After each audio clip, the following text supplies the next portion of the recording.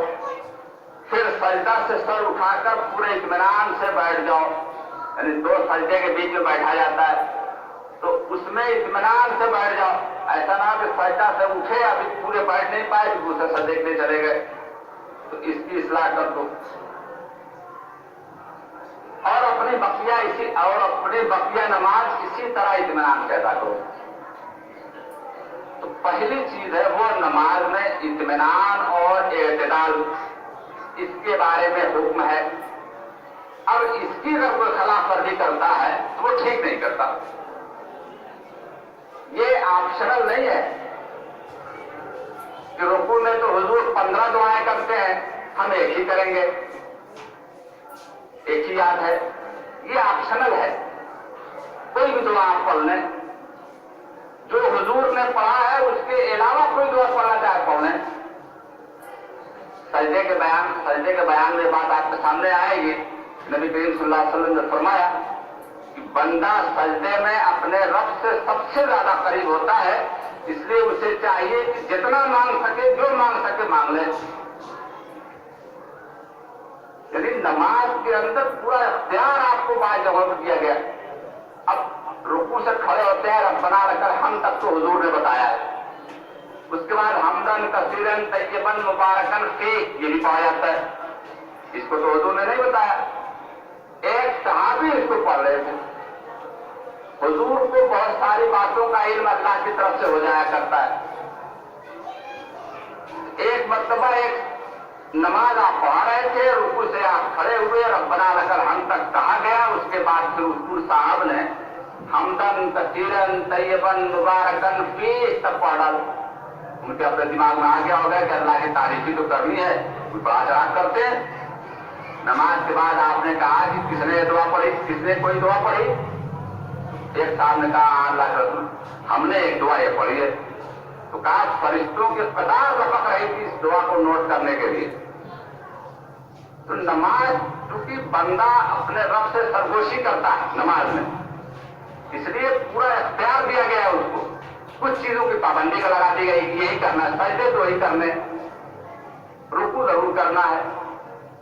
کچھ پابندی لگا دی گئی. اس کے بعد زیادہ تر آپ کو اختیار دے دیا گیا.